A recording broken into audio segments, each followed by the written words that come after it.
Hello， 各位爱编织的朋友，大家好，这里是爱织的频道，我是爱芙琳。在寒冷的日子里，让这顶清新的护耳帽带来温暖与舒适。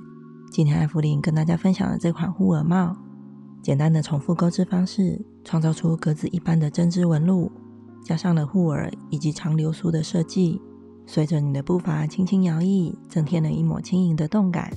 让我们一起来钩织它吧。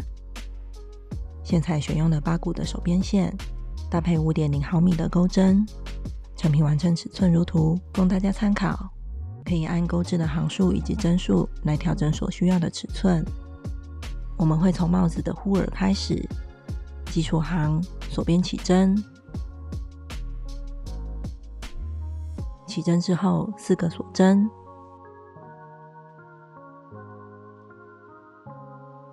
第一行返回，从倒数第2个针目开始，钩织1个引拔针，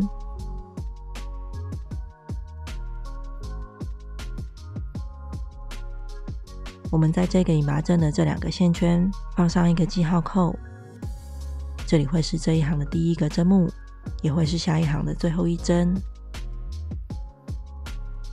下个针目1个中长针，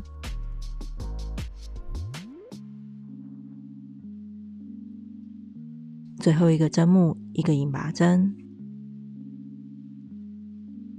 继续3个锁针，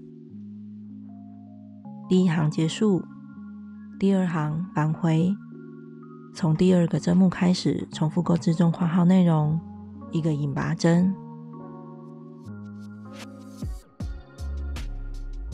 我们在偶数行的第1个引拔针的前半针上放记号扣，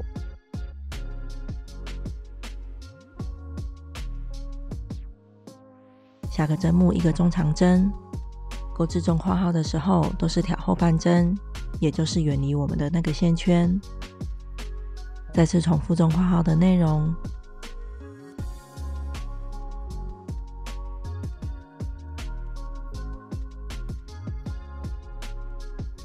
在最后1个针目钩织1个短针。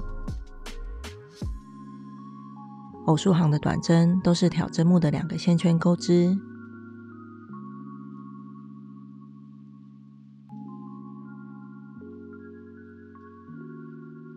再1个锁针，第2行结束，第3行返回，从第2个针目开始挑后半针重复钩织中括号内容，1个针目引拔针，1个针目中长针。基数行的第1个引拔针放记号扣的时候放在2个线圈上，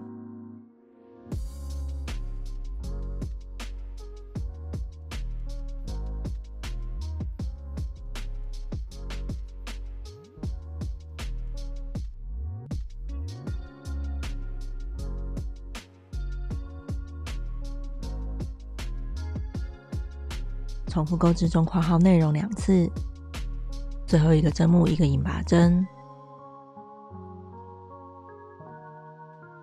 继续3锁针，基数行最后的锁针都是延伸织片的作用。第4行返回，一样从第2针开始重复钩织中括号内容，这一行变成3次，同样挑后半针钩织。偶数行第1个引拔针的前半针放记号扣，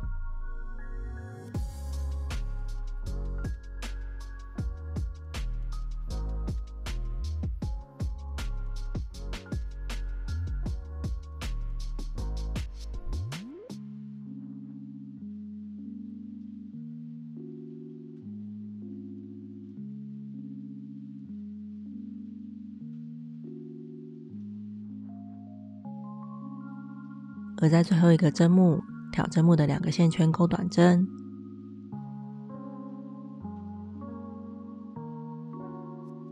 继续1个锁针，第4行结束。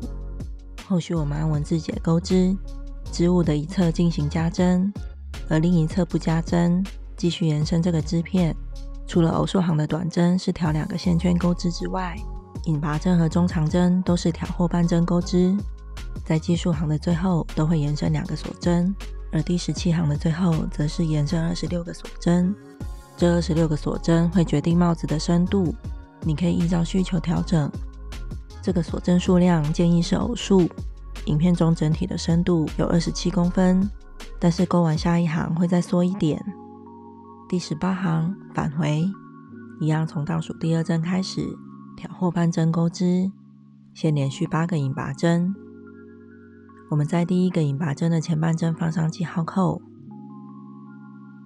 在8个引拔针的这个部分是帽子的顶部。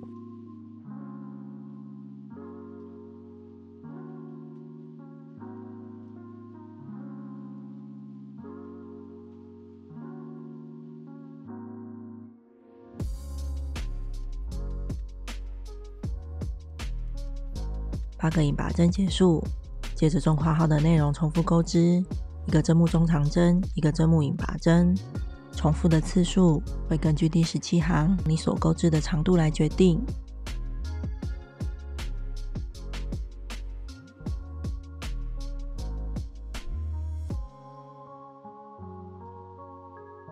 而在最后一个针目，这里会是短针的位置，挑2个线圈钩织短针，继续1个锁针。第19行返回，从倒数第2个针目开始，挑后半针重复钩织中括号内容。奇数行第1个引拔针的记号扣放置在2个线圈，这里会是下一行钩织短针的地方。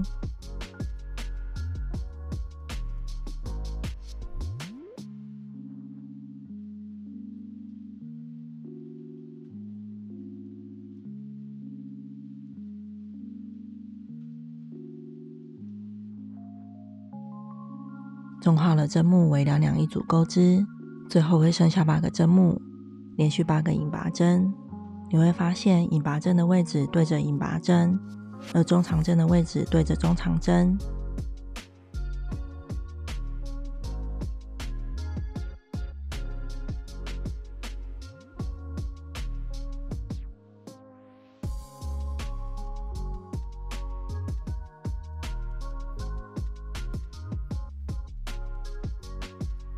8个引拔针结束，继续1锁针，这一行结束之后，重复钩织第18与第19行，直到我所需要的头围再多2公分。在重复钩织第18行、第19行时，我们让结束时的行数落在第18行，也就是我所需要的长度结束于偶数行。我一直往返钩织到104行。丈量织物所需要的尺寸可以从第18行开始测量，这里的长度大概有58公分。接着我要对称的钩织另一片帽耳。第105行返回，从第2针开始挑后半针钩织中括号内容，一共9次。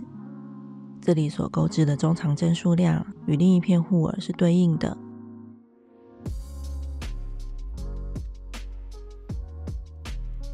重复钩织中括号内容9次，在1个引拔针之后，继续2锁针。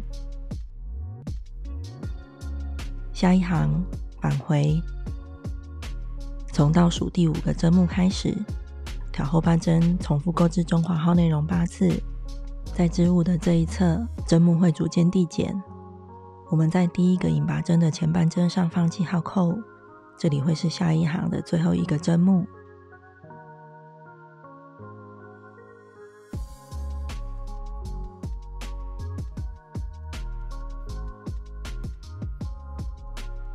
而靠近帽檐的这一侧也是以短针结束，并且加上1锁针，再继续下一行。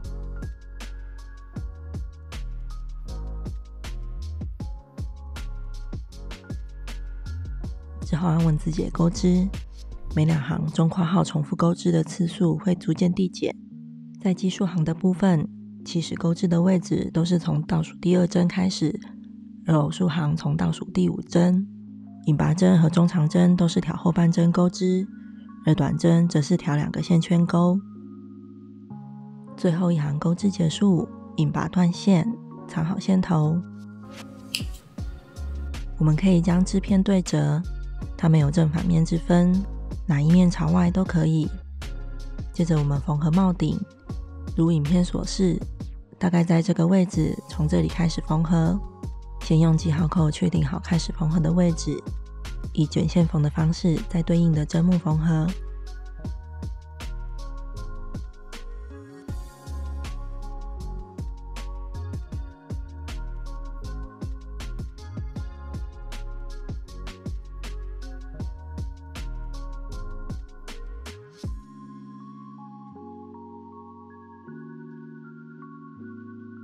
沿这一侧缝合之后，接着是帽顶的这个缺口，将缝针在凸起的人脊边缘的这些线圈来回穿缝一圈。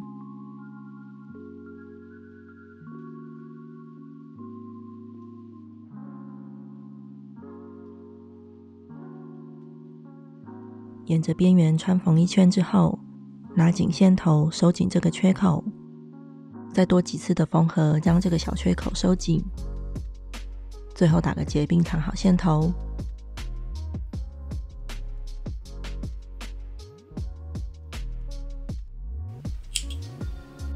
接着我要为它钩织边缘，将帽檐置于左侧，而帽耳置于上方。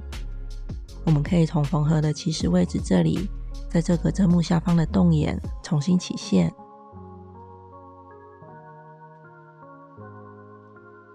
起线之后，第一个洞眼钩织2个锁针加1个中长针，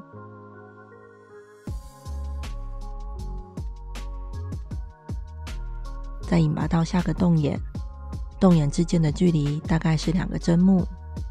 起始线头可以一并抱着钩织几针，以避免脱落。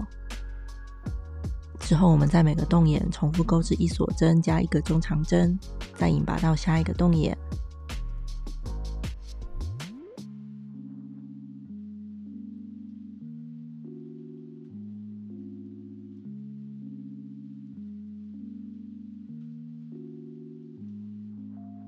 遇到帽耳这个斜边的时候，可以在每一行凹陷处的洞眼钩织。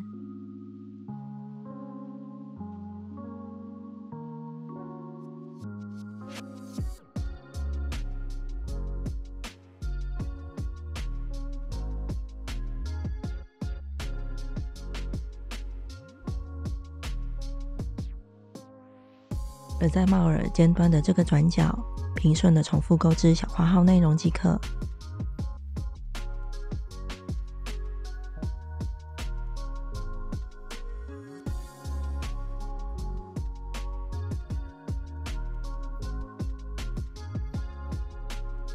接着是帽檐这里，在每个凹陷处钩织小括号内容。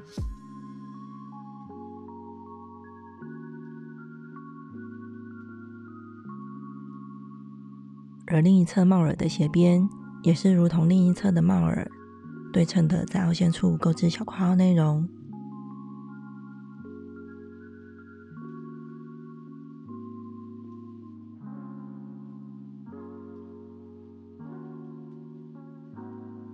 眼边钩织结束，回到起始钩织的位置引拔，接着就可以断线，藏好所有的线头。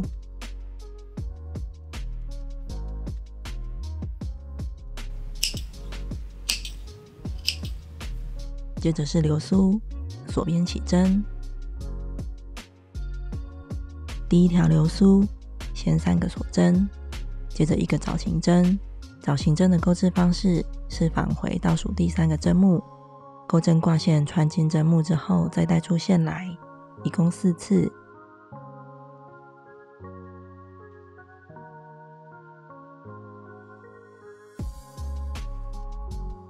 再次挂线勾出所有线圈，再1个锁针固定住所有线圈。我们可以将这个锁针拉紧，这样完成1个藻形针。接着23个锁针，23个锁针结束，1个藻形针。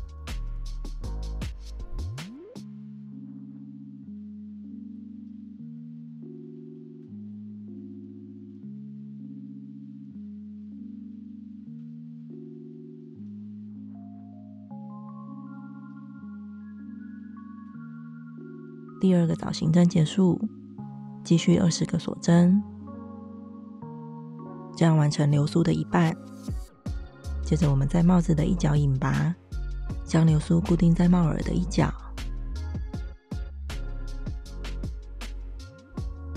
接着是流苏的另一半，按后续的文字解钩织。藻形针之间的锁针可以按个人喜好安排，目的是要让藻形针随意的错落在流苏上。